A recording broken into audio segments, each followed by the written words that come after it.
The crisp, starched fabric of my graduation gown felt alien against my skin. It was a symbol of achievement, of closure, of a future brimming with possibility. Yet, all I felt was a dull ache, a hollowness that echoed the chasm between my father, Arthur, and me. The ceremony was just a week away, a milestone that should have been a shared joy, but was instead tainted by years of subtle, and not so subtle, neglect.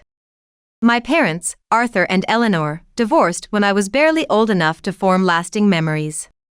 I was 4, a wisp of a girl clinging to Eleanor's leg as Arthur packed his life into cardboard boxes. For the first 6 years after the split, he managed to be a good father. Weekends were filled with trips to the park, clumsy attempts at baking cookies, and bedtime stories read in a voice that, at the time, felt like the safest sound in the world. We had our rituals, our inside jokes, a bond that, despite the fractured family, felt strong. Then, when I was 10, she entered the picture. Victoria. She was a whirlwind of forced smiles and overly enthusiastic greetings, a woman who seemed determined to insert herself into every facet of Arthur's life. Victoria had 3 children from a previous marriage. The twins, Liam and Olivia, and a younger daughter, Chloe. They were a package deal, a ready-made family that Arthur seemed instantly smitten with. The wedding, 2 years later, was a blur of white lace and forced smiles. I remember feeling like an outsider, a prop in a play I hadn't auditioned for. But the shift had begun even before the dose. It started subtly, with cancelled plans. Our promised father-daughter hike was replaced by a trip to a noisy, germ-infested indoor play area because Liam had a slight sniffle. My carefully chosen movie night, featuring a film we both loved, was swapped for a visit to a kiddie park because Olivia was bored. Each time, Arthur would offer a hollow apology, his eyes not quite meeting mine. He'd say, "But isn't this better, Sarah? We're all together, like a real family." The words stung, each syllable a tiny pinprick to my heart. It was never better. It was a constant, agonizing reminder that I was no longer his priority. The concert ticket incident was a particularly sharp shard of memory. It was a band we both adored, a rare opportunity for genuine connection. Arthur had promised to buy a ticket for himself, a chance for some much-needed father-daughter time. Days before the concert, he called, his voice strained. "Sarah, honey, I'm so sorry. Chloe wants her room repainted. It's important to her. I had to use the money." My voice trembled. "But, the concert, Dad? We planned this." "I know, sweetie. I know. We'll do something else, just the 2 of us. I promise." The promise, like so many others, evaporated into thin air. I went to the concert alone, the empty seat beside me a constant, throbbing reminder of his absence. The most unforgivable incident, however, occurred when I was 13. I was a clumsy, awkward teenager, prone to accidents. I broke my arm during a particularly embarrassing attempt at skateboarding. Eleanor rushed me to the hospital, her face etched with worry. She called Arthur, expecting him to drop everything and come. He didn't.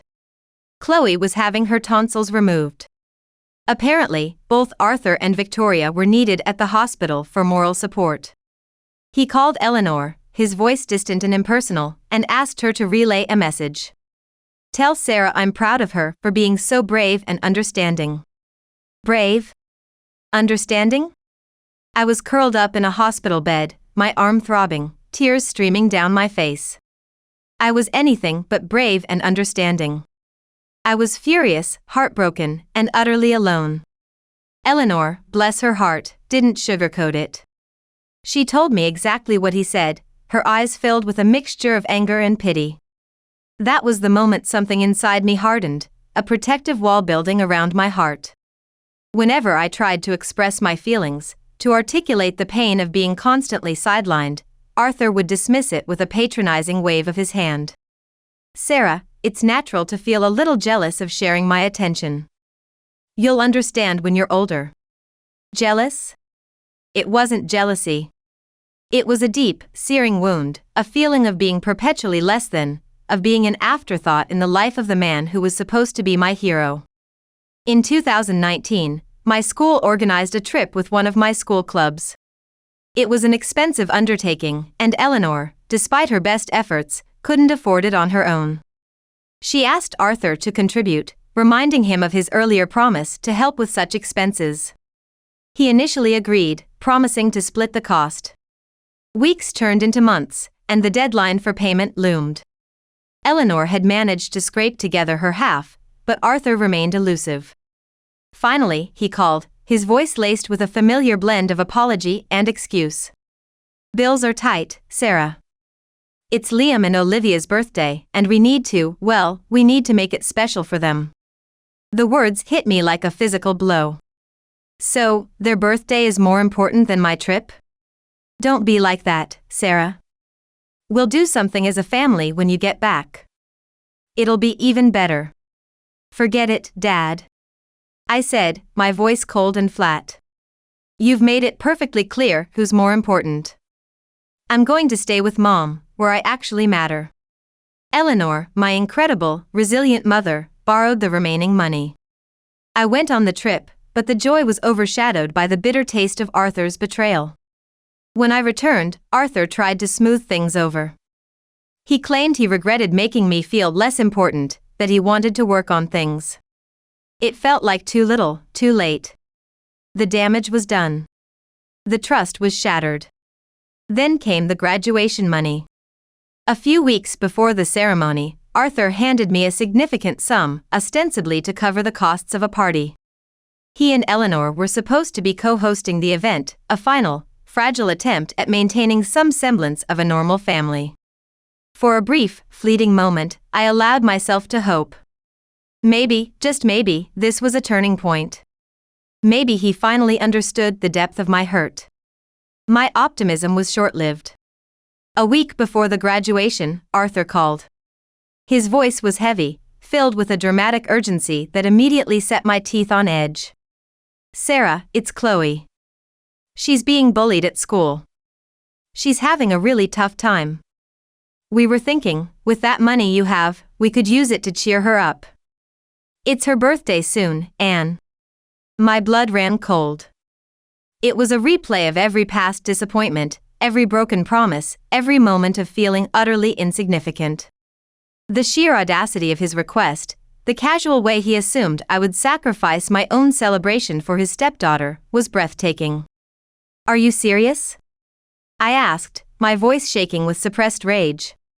"Sarah, please try to understand." I hung up. The anger simmered, a burning ember in my chest.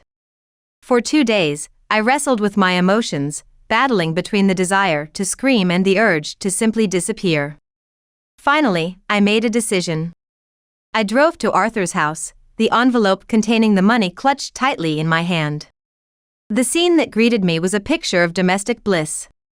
Arthur, Victoria, Liam, Olivia, Chloe, and Arthur's 2 younger biological children, Noah and Emily, were gathered in the living room, laughing and playing. They all looked up as I entered, their smiles fading as they saw the expression on my face.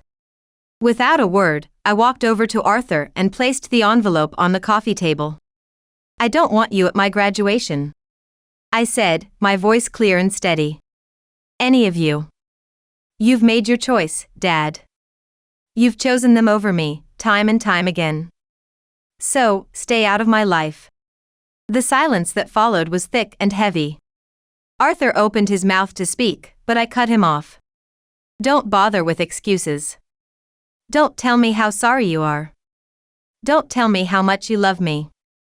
Your actions have spoken louder than any words ever could." I turned and walked out, leaving them to their picture-perfect family. The aftermath was predictable. Arthur called repeatedly, his voice alternating between anger and pleading. He accused me of being childish and unreasonable, of hurting the children's feelings. Victoria, predictably, unleashed a torrent of vitriol, accusing me of being a selfish brat who didn't appreciate anything Arthur had done for me. I blocked her number without a second thought.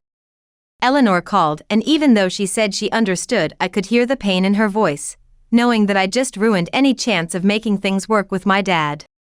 The day of the graduation arrived, a bittersweet cocktail of triumph and loss. I walked across the stage, received my diploma, and smiled for the obligatory photos. But the absence of Arthur and his family was a palpable void, a constant reminder of the fractured relationship. Eleanor was there, of course, her eyes shining with pride and a hint of sadness. She hugged me tightly, whispering, "I'm so proud of you, Sarah. You've overcome so much." The party I had planned was a small, intimate gathering at Eleanor's house. Just a few close friends, my grandparents, and Eleanor's supportive boyfriend, Mark. It was simple, low-key, and perfect.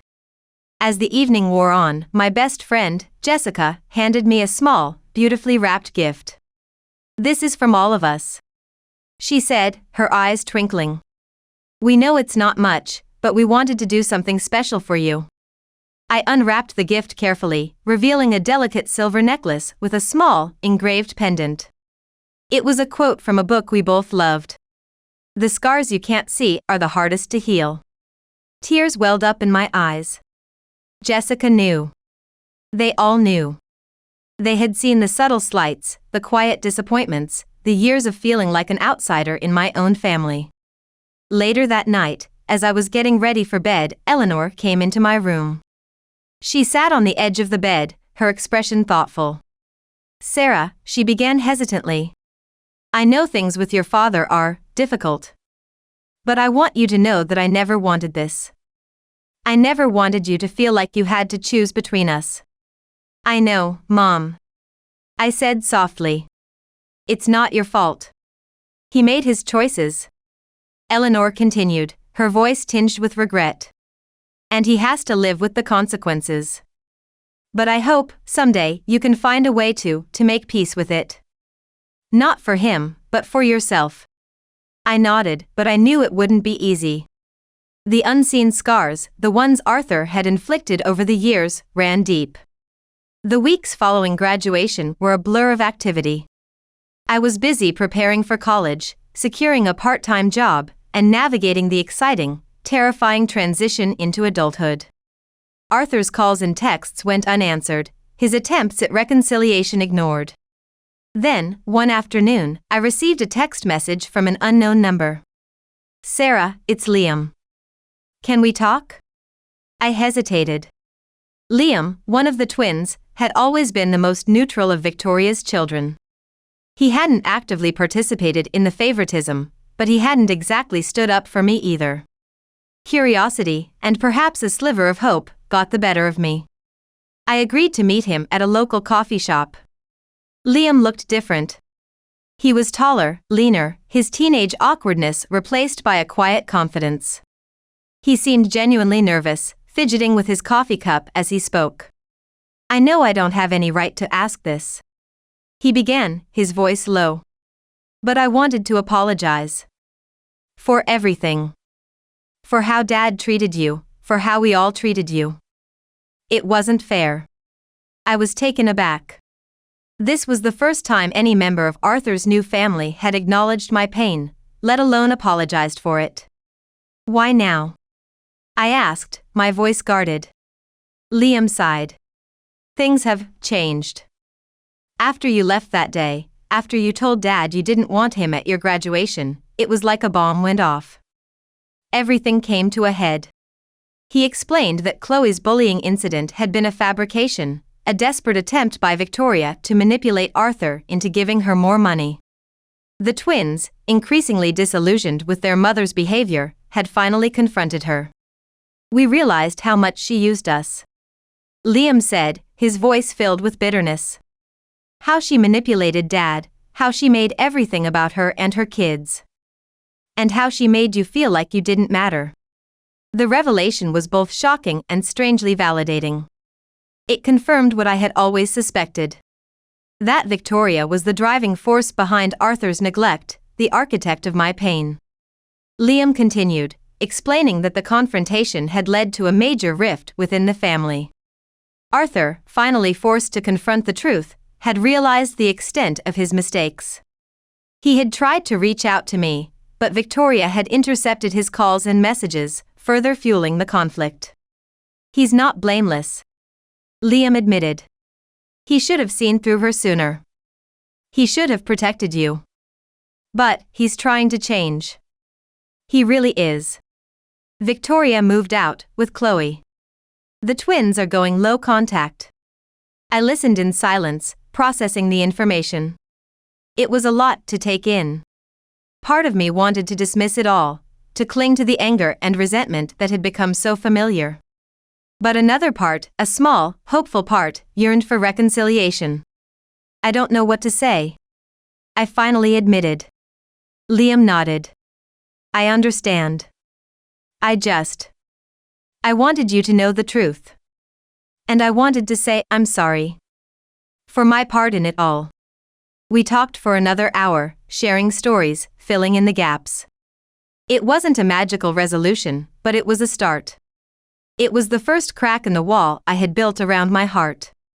As I mulled over Liam's words, and the cascading series of events that had followed my confrontation with Arthur, an idea began to take shape. It was a risky idea, a bold move, but it was also the only way I could see to truly reclaim my power and achieve a sense of closure. I decided to use Arthur's own tactics against him.